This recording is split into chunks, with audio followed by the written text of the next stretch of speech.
Assalamualaikum warahmatullahi wabarakatuh. Kami dari kelompok 2 ingin mempresentasikan hasil kerja kami yang berjudul Landasan Utama Filsafat Pendidikan yang disusun oleh saya sendiri, Reni Sukmawati, dengan nomor NIM 201200168 dan rekan saya yang bernama Sulis binti Manfaati dengan nomor NIM 201200191. Berikut adalah penjelasan dari kami. Pengertian filsafat pendidikan. Pengertian filsafat berasal dari kata philos atau cinta, sophos atau sophia atau yang disebut juga kebajikan, kebaikan, dan kebenaran. Ilmu yang mempelajari tentang hakikat segala sesuatu seperti manusia, alam, dan Tuhan. Filsafat pendidikan adalah filsafat yang digunakan dalam studi mengenai masalah-masalah pendidikan. Filsafat akan menentukan mau dibawa kemana siswa kita. Filsafat merupakan perangkat nilai-nilai yang melandasi dan membimbing ke arah pencapaian tujuan pendidikan. Oleh sebab itu, filsafat yang dianut oleh suatu bangsa atau kelompok masyarakat tertentu atau yang dianut oleh perorangan, di dalam hal ini dosen atau guru akan sangat mempengaruhi tujuan pendidikan yang ingin dicapai. Landasan utama filsafat pendidikan. Yang pertama adalah ontologi. Pengertian ontologi. Kata ontologi berasal dari perkataan Yunani ontos, being, dan logos, dan logik.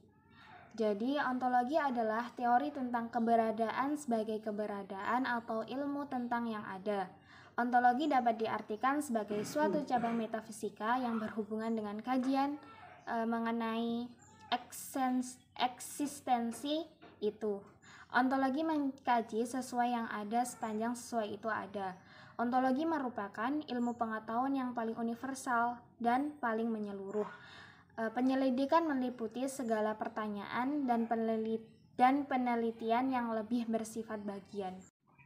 Di dalam berbagai pemahaman ontologi terdapat beberapa pandangan pokok pemikiran. Di antaranya yang pertama adalah monoisme. Paham ini menganggap bahwa hakikat yang berasal dari kenyataan adalah satu saja, tidak mungkin dua. Paham ini dibagi menjadi dua aliran. Yang pertama adalah materialisme. Aliran ini menganggap bahwa sumber yang asal itu adalah materi, bukan rohani. Yang kedua adalah idealisme, sebagaimana lawan dari materialisme yang dinamakan spiritualisme. Yang kedua adalah dualisme. Aliran ini berpendapat bahwa benda terdiri dari dua macam hakikat sebagai asal sebenarnya, yaitu hakikat materi, rohani, benda, ruh, jasad, dan spirit. Yang ketiga adalah pluralisme. Paham ini beranggapan bahwa segenap macam bentuk merupakan kenyataan. Pluralisme tertolak dari keseluruhan. Yang keempat adalah nihilisme, berasal dari bahasa Yunani yang berarti nothing atau tidak ada. Yang kelima adalah agnostitisme. Paham ini mengingkari kesanggupan manusia untuk mengetahui hakikat benda, baik hakikat materi ataupun hakikat rohani. Selanjutnya adalah landasan epistemologi. Pengertian dari epistemologi. Epistemologi dari bahasa Yunani epistem atau pengetahuan dan logos adalah ilmu. Adalah cabang filsafat yang berkaitan dengan asal, sifat, karakter, dan jenis pengetahuan. Topik ini termasuk salah satu yang paling sering diperdebatkan dan dibahas dalam bidang filsafat. Pengertian epistemologi menurut para ahli dibagi menjadi 5, yaitu 1. Menurut Abdul Munir Mulkan. Abdul Munir Mulkan mengartikan epistemologi adalah segala macam bentuk aktivitas dan pemikiran manusia yang selalu mempertanyakan dari mana asal muasal ilmu pengetahuan itu diperoleh. Dan yang kedua adalah menurut Mujamil Komar, yaitu bagian ilmu filsafat yang secara khusus mempelajari dan menentukan arah dan kodrat pengetahuan.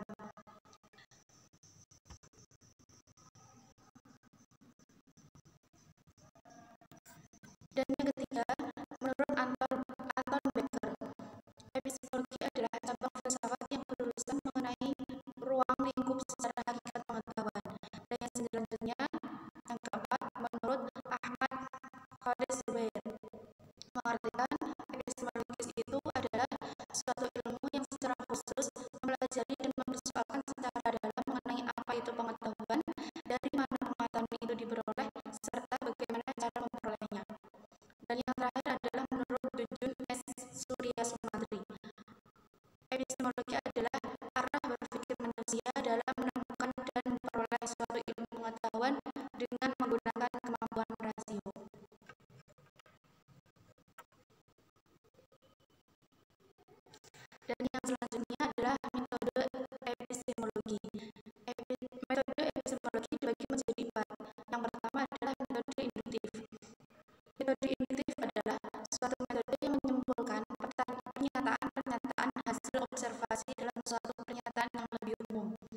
yang kedua adalah metode deduktif.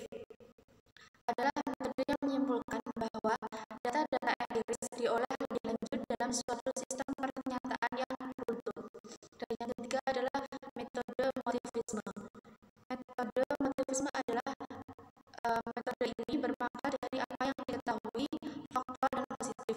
Auguste menyampaikan segala yang tampak dan segala gejala. Dan yang keempat adalah metode kontemplatif.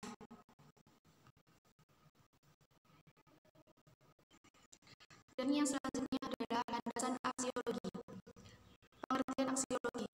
Kata aksiologi berasal dari bahasa Yunani yaitu aksios yang memiliki arti nilai dan logos yang mempunyai arti ilmu atau teori. Jadi aksiologi adalah teori tentang ilmu. Yang dimaksud di sini adalah suatu yang dimiliki manusia untuk melakukan berbagai pertimbangan tentang apa yang dinilai. Landasan aksiologi memiliki beberapa definisi tentang aksiologi, di antaranya 1. Aksiologi yang terdapat di dalam bukunya John S. Surya Sumantri, Filsafat Ilmu, sebuah pengantar populer bahwa aksiologi diartikan sebagai teori nilai yang berkaitan dengan kegunaan dari pengetahuan yang diperoleh. Dan yang kedua, menurut Bramel, aksiologi terbagi dalam 3 bagian. Yang pertama, moral conduct, yaitu tindakan moral. Bidang ini melahirkan disiplin khusus, yakni etika. Dan yang kedua, aesthetic expression, yaitu ekspresi keindahan. Bidang ini melahirkan keindahan. Dan yang ketiga, sosiopolitik,